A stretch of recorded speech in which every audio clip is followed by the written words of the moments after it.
Net worth तो एक critical financial metric होते हैं जो इंडिकेट करते हैं आपका टोटल असेट्स और लायबिलिटीज़ का डिफरेंस।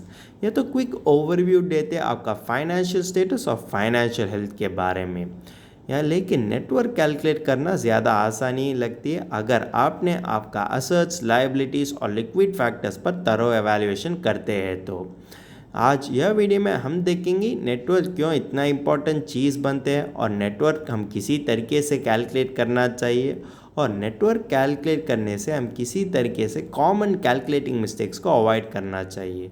इसके बारे में भी हम बातचीत करते हैं। चलो वीडियो शुरू करते हैं। हेलो दोस्तों, welcome to holistic investment dot in YouTube channel. पहले समझते हैं कि असट और इसका लिक्विडिटी। हर असट का लिक्विडिटी तो अलग ही होते हैं, लेकिन हर असट का लिक्विडिटी जानने में हम नेटवर्क कैलकुलेट करने का नए फॉर्मूला कंप्यूट कर सकते हैं। पहले होते हैं कि कैश और कैश इक्वलेंट। कैश एक मोस्ट लिक्विड असट होते हैं। ये तो डायरेक्टली इन्वेस्टमेंट और परचेजेस के लिए इन्वेस्टर के लिए उपलब्ध कर दिया जाते हैं। दूसरा होते हैं कि फिक्स टर्म और रिटायरमेंट प्लान। यह फाइनेंशियल इंस्ट्रूमेंट तो स्पेसिफिक पीरियड के लिए फिक्स्ड होते हैं और उससे पहले हम रिडीम नहीं कर सकते हैं। यह फिक्स टर्म प्लान इंक्लूड करते हैं कि post office deposits, national saving certificate NSC, public provident fund PPF और रिटायरमेंट अकाउंट्स। तीसरा होता है कि स्टॉक्स और म्यूचुअल फंड। ये तो लिक्विड असेट्स मानते हैं और जब इन्वेस्टर चाहते हैं ये तो तुरंत और आसानी से बेच भी कर सकते हैं। चौथा होता है कि बॉन्ड्स और डेब्ट इंस्ट्रूमेंट्स। ये तो सेमी लिक्विड असेट्स मानते हैं। यह तो इसी कारण के लिए सेमी लिक्विड असेट्स मानते हैं क्योंकि यह तो अलग फैक्टर्स पर निर्भर होते हैं जैसे credit rating, issue reputation, maturity period और की मार्केट। पांचवा होता है कि रियल एस्टेट। बड़े और अनयूजुअल प्रॉपर्टीज बेचने के लिए आपको ज़्यादा समय लगते हैं सही बायर ढूंढने में, और इसमें देखें तो रियल एस्टेट कमीशन और क्लोजिंग कॉस्ट भी ज़्यादा महंगा होते हैं। और कमोडिटीज़ देखें तो गोल्ड और ऑयल तो हाईली लिक्विड असेट्स मानते हैं। जब आपने यह फ्यूचर एक्सचेंजेस के लिए ट्रेड करते हैं तो इसका प्राइसेस भी मार्केट डिटरमाइंड होते हैं और फ्यूचर कॉन्ट्रैक्ट्स बेचना और ख़रीदना भी आसानी होते हैं। छठा होता है कि आर्ट्स और कलेक्टेबल्स। इसमें देखें तो पेंटिंग्स और एंटीक्विट्स। यह तो हाईली इलिक्विड असेट्स मानते हैं क्योंकि इसमें स्मॉलर कंज्यूमर बेस भी होते हैं और स्पेशलाइज्ड अप्राइजल क्राइटेरिया भी होते हैं, और इसमें देखें तो बेचने के लिए ऑक्शन फीस भी ज़्यादा महंगा होते हैं। पहले हम देखें कि हम किसी तरीके से असेट्स को क्लासिफाई कर सकते हैं। पहले होते हैं कि मार्केटेबल असेट्स और वो होते हैं कि हाईली लिक्विड असेट्स। ये तो तुरंत से रिडीम भी कर सकते हैं और उदाहरण होते हैं कि सिक्योरिटीज़ लाइक स्टॉक्स और कि म्यूचुअल फंड्स, बॉन्ड्स और कि even maturing fix term plans भी हम कंसिडर कर सकते हैं। और उसके साथ भी रियल एस्टेट भी हम कंसिडर कर सकते हैं, लेकिन भी यह तो डिमांड और सप्लाई पर निर्भर होते हैं। यह सारे चीज़ भी हम नेटवर्क कैलकुलेशंस में इंक्लूड करने की आवश्यक पड़ती है, और इसमें देखें तो ज़्यादा लिक्विडिटी इश्यूज नहीं है इन्वेस्टर के लिए। दूसरे होते हैं कि हाइपोथेटिकल असेट्स और वो होते हैं कि सेमी लिक्विड असेट्स। इसमें कुछ लिक्विड कंसर्न्स होते हैं और समय भी लगते हैं रिडीम करने में। यह समय तो कुछ महीने के लिए भी हो सकते हैं। यह हाइपोथेटिकल असेट्स देखें तो होते हैं कि स्पेसिफिक रियल एस्टेट, इनहेरिटेंस और कि कलेक्टेबल्स। इसमें देखें तो नेटवर्क कैलकुलेशन में ये तो उपलब्ध करना चाहिए, लेकिन हम यह ध्यान रखना है कि रिडम्पशन का समय तो अलग पड़ती है। तीसरा तरीका होता है कि फ्रोज़न और इलिक्विड असेट्स। यह तो ज़्यादा लिक्विड नहीं होते और लॉक्ड इन भी हो सकते हैं। यह इन्वेस्टमेंट इंक्लूड करते हैं कि एनपीएफ, पीपीएफ, ईपीएफ और कलेक्टेबल्स अगर जेन्युइन बायस ना है तो, और रियल एस्टेट भी कुछ सिनारियों में हम इंक्लूड कर सकते हैं। यह तो ओवरऑल नेटवर्थ कैलकुलेशन में यह तो इंक्लूड करना चाहिए, और इसमें देखेंगे तो हम लॉन्ग टर्म इन्वेस्टमेंट ही करना चाहिए। शॉर्ट टर्म बेनिफिट के लिए यह फ्रोजन एसेट्स तो इतना फ़ायदा इन्वेस्टर के लिए नहीं दे सकते हैं। हमने सब कुछ देख लिया और कि इससे भी ज़्यादा फैक्टर्स होते कंसिडर करने में।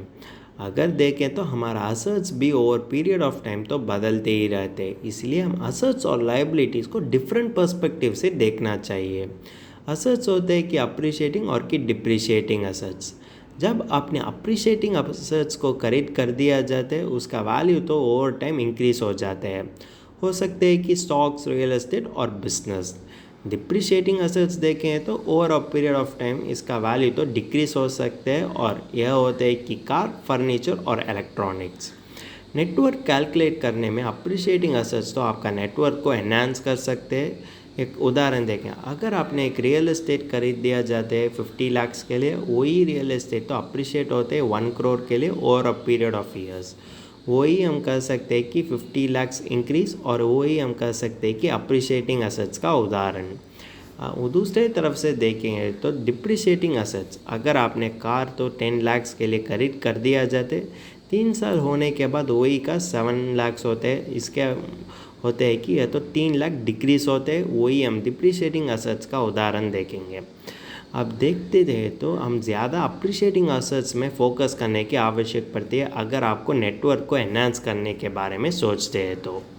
हम नेक्स्ट देखने वाले चीज़ होते हैं कि dispelling the myth loan as a liability. Other assets की तरह लोन भी एक लाइबिलिटी होते हैं सभी जीवन में, लेकिन यह लाइबिलिटी वजह से उसका ओवरऑल नेटवर्क तो डिक्रीज हो जाता है और लॉन्ग रन में यह तो बेनिफिशियल हो सकेंगे। अगर आपने देखें तो लॉन्ग टर्म फाइनेंशियल गोल्स के लिए आपने लोन खरीद कर दिया जाते हैं तो ये तो वैल्यूएबल टूल होते हैं। उदाहरण, अगर आपने घर खरीदने के लिए लोन खरीद कर दिया जाते हैं, घर एक इसी तरह का असर होते हैं जिसका वैल्यू तो ओवर टाइम तो इंक्रीज हो सकते हैं।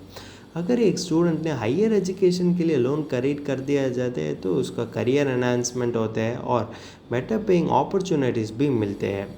और इसके साथ ही अनदर एडवांटेज होते हैं कि लोन वजह से आपको क्रेडिट हिस्ट्री बिल्ड करने में ज़्यादा आसानी लगती है और डिपिट करने में भी ज़्यादा आसानी लगती है कि आपका लोन ट्रैक रिकॉर्ड किसी तरीके से अच्छा है। लेकिन उसके साथ ही अदर टैक्स बेनिफिट भी होते हैं। उदाहरण, इंडिया में देखें तो होम लोन इंटरेस्ट पेमेंट तो tax deductible up to certain amount होते हैं और इसके वजह से इंडिविजुअल टैक्सेबल इनकम तो कम हो सकते हैं। लेकिन इसका फ्लिप साइड भी होते हैं, वही हम बैड डेप्थ कहते हैं। अगर एक इन्वेस्टर ने अननेसेसरी खर्च के लिए क्रेडिट कार्ड डेप्ट में जाते हैं तो वो एक बैड डेप्ट माना जाता है। लग्जरी व्हीकल्स के लिए लोन खरीदना एक बैड डेप्ट माना जाता है और कि नॉन एसेंशियल एक्सपेंसेस के लिए पर्सनल लोन लेना बैड डेप्ट माना जाता है। ये सभी बैड डेप्ट तो लॉन्ग रन में इन्वेस्टर के लिए बेनिफिशियल नहीं हो सकेंगे, को इन्वेस्टर के लिए ज़्यादा परेशानी दे सकते हैं। इसलिए हम इन्वेस्टर के लिए यह बात देखते हैं, लोन खरीदना बुरी बात नहीं है, लेकिन किस कारण के लिए लोन खरीदते हैं वही एक डिटर्मिनिंग फैक्टर होते हैं आपका फाइनेंशियल गोल्स अचीव करने में। समय आ गया कि हम किसी तरीके से नेटवर्क को बेसिक फार्मूला और कि न्यू फार्मूला वजह से कैलकुलेट कर सकते हैं। बेसिक फार्मूला तो ज़्यादा लोग के लिए पता है। बेसिक फार्मूला हो सकते हैं कि net worth equal to total assets minus total liabilities. लेकिन ये न्यू फार्मूला में हम स्मॉल चेंज करते हैं। हम असेट्स को लिक्विडिटी फैक्टर से क्लासीफाई कर दिया जाते हैं जिसने हमने पहले देख किया, और इसके साथ ही लायबिलिटीज़ को भी हम फर्दर क्लासीफाई कर सकते हैं कि गुड एंड बैड लायबिलिटीज़। और नए फार्मूला इसी तरह होते हैं कि net worth equal to marketable assets plus hypothesis assets plus frozen assets minus good liabilities minus bad liabilities. यह तो बेसिक फार्मूला की तरह ही रिजल्ट देते हैं, लेकिन इसमें फर्दर एनालिसिस और इंसाइटफुल एनालिसिस भी मिलते हैं, क्योंकि आपको पता चलता है कि आपके पास कितना लिक्विड फंड्स होते हैं और कितना इलिक्विड फंड्स होते हैं, और उसके साथ ही आपको यह जानकारी भी मिलती है कि आपके पास कितना गुड लायबिलिटीज़ और बैड लायबिलिटीज़ है, जिसके वजह से आपका नेटवर्क एनहांस करने का इन डेप्थ एनालिसिस तो यह फार्मूला तो इन्वेस्टर के लिए दे सकते हैं। अब हम डिस्कस करते हैं कि ये नए फार्मूला तो क्या नए इंसाइट्स दे सकते हैं इन्वेस्टर के लिए। अगर आपका असेट्स मार्केटेबल हाइपोथेटिक और गुड लायबिलिटीज़ आपका पॉजिटिवली कंट्रीब्यूट कर दिया जाते हैं तो आपने सही ट्रैक में होते हैं। लेकिन अगर आपका बैड लायबिलिटीज़ तो अपर हैंड में है तो आप इसी समय रिव्यू करने की आवश्यक पड़ती है और नेसेसरी एडजस्टमेंट भी करना चाहिए। और यह फार्मूला वजह से आपको यह जानकारी भी मिलती है कि आपको किसी लायबिलिटीज़ को पहले कॉन्सेंट्रेट करने की आवश्यक पड़ती है, और सही अप्रोच होते हैं कि हाई इंटरेस्ट बैड लायबिलिटीज़ को ज़्यादा कॉन्सेंट्रेट करने की। और इसमें देखें तो यह फार्मूला वजह से आपको पता चलता है कि पास्ट ईयर में हमने कितना लायबिलिटीज़ को कम कर दिया जाते हैं और किसी तरीके से आपका लायबिलिटीज़ को आपने फर्दर फास्टर से कम कर सकते हैं। और यह कैलकुलेशन तो कॉन्सेंट्रेट करते हैं कि अप्रिशिएटिंग असेट्स को आप किसी तरीके से इंक्रीज़ कर सकते हैं लॉन्ग रन में, जिसके वजह से आपका ओवरऑल नेटवर्क तो इंक्रीज़ हो जाते हैं। और यह एक्सरसाइज और कि यह फार्मूला वजह से आप यह जानकारी भी मिलते हैं कि आप किसी तरीके से मार्केटेबल असेट्स को इंक्रीज़ कर सकते हैं और किसी तरीके से या फ्रोज़न असेट्स को डिक्रीज़ कर सकते हैं, जिसके वजह से आपको फ्लेक्सिबिलिटी मिलते हैं और इमरजेंसी सिचुएशन टैकल करने में मदद कर सकते हैं। और देखेंगे तो अच्छा इन्वेस्टमेंट पोर्टफोलियो बनने में भी यह तो ज़्यादा मदद कर सकेंगे। तो हम देखेंगे कि नेटवर्थ कैलकुलेट करने में आम आदमी करने वाले कुछ गलतियों और उस गलतियाँ हम किसी तरीके से अवॉइड कर सकेंगे। फर्स्ट वन होता है कि नॉट इंक्लूडिंग ऑल असेट्स। ये तो कॉमन एरर होते हैं क्योंकि ज़्यादा लोग उसका असेट्स भी भूल जाते हैं। असेट्स तो किसी तरह भी हो सकते हैं, प्रॉपर्टी, इन्वेस्टमेंट अकाउंट्स और कि रिटायरमेंट अकाउंट्स। इसीलिए आपको सभी असेट्स को ध्यान रखकर ही आपका नेटवर्थ को आप कैलकुलेट करना चाहिए। सेकेंड वन होता है कि ओवर वैल्यूइंग असेट्स। कुछ समय ऐसा होता है कि आपका असेट्स को आप ओवर वैल्यू कर सकते हैं, जिसके वजह से आपको मिलते हैं कि इन्फ्लेटेड नेटवर्थ कैलकुलेशन और वो लीड करते हैं कि इनएक्यूरेट फाइनेंशियल प्लानिंग। इसीलिए मेरा एडवाइस यही है कि आप एक एक्सपर्ट वजह से एक एक्यूरेट रिजल्ट्स मिलते हैं तो आपको नेटवर्थ तो अच्छा लगती है और एक्यूरेट नेटवर्थ मिलने का मौका भी ज़्यादा होता है। और थर्ड वन होता है कि इग्नोरिंग लायबिलिटीज़। नेटवर्थ का बेसिक फार्मूला यही होता है कि total assets minus total liabilities. इसलिए आप सभी लायबिलिटीज़ पर ध्यान रखकर ही नेटवर्थ को कैलकुलेट करना चाहिए। फोर्थ वन होता है कि नॉट अपडेटिंग रेगुलरली। अगर आपने नए से प्रमोटेड हो और कि नए कार ले चुका 20 लाख के लिए, ये सब तो आपका नेटवर्थ कैलकुलेट करने में आप आना चाहिए, जिसके वजह से आपको प्रिसाइज नेटवर्थ वैल्यू मिलते हैं और उसके साथ ही आपको एक इनकरेक्ट असेसमेंट और लॉस्ट रेवेन्यू अपॉर्चुनिटीज़ का मौका भी ज़्यादा कम होते हैं। ना करते हैं तो रेवेन्यू अपॉर्चुनिटीज़ तो लूज़ कर दिया जाता है और इनकरेक्ट असेसमेंट्स भी हो सकते हैं। इसीलिए आप यह सारी चीज़ों पर ध्यान रखकर ही नेटवर्थ वैल्यू को कैलकुलेट करने की आवश्यक पड़ती है। वीडियो का कंक्लूजन होते है कि नेटवर्थ तो financial wellbeing of an individual तो दे सकते हैं और नेटवर्थ का बेसिक कैलकुलेशन होते हैं कि total assets minus total liabilities. लेकिन हम लिक्विडिटी फैक्टर पर भी ध्यान रखना चाहिए, जो डिपिक्ट करते हैं कि वो किसी तरीके से रेस्पॉन्सिबिलिटीज़ को मीट कर सकते हैं।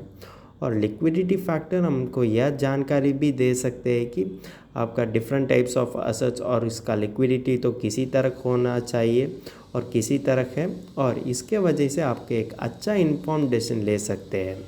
अगर आपको संदेह है कि आप किसी तरीके से लोन लेना चाहिए और किसी तरीके से नेटवर्थ कैलकुलेट करना चाहिए, आपका फाइनेंशियल एडवाइज़र के साथ बातचीत कर सकते हैं। वो तो बताते हैं कि आपका एक्यूरेट नेटवर्थ, जिसके वजह से आपको इन्फॉर्म डिसीजन लेने के लिए ज़्यादा आसानी लगती है। अगर आपको यह विषय के बारे में ज़्यादा जानकारी मिलना चाहिए तो हमारा आर्टिकल पढ़ सकते हैं और इस आर्टिकल का लिंक तो डिस्क्रिप्शन में दिया गया है। अगर तुमको इस टॉपिक में और कोई अदर फाइनेंस और इन्वेस्टमेंट रिलेटेड टॉपिक में संदेह है तो हमारा फाइनेंशियल एक्सपर्ट के साथ अपॉइंटमेंट बुक कर सकता है। अपॉइंटमेंट का लिंक डिस्क्रिप्शन में दिया गया है। और फिर इन्वेस्टमेंट के बारे में और फाइनेंस के बारे में तुमको ज़्यादा बताना चाहिए तो हमारा लाइव वेबिनार अटेंड कर दीजिए। वेबिनार का लिंक भी डिस्क्रिप्शन में दिया गया है। वेबिनार एब्सोल्युटली फ्री है। इस वीडियो तुमको पसंद है तो लाइक कर दीजिए, फ्रेंड्स के साथ शेयर कर दीजिए और ज़रूर सब्सक्राइब कर दीजिए। धन्यवाद।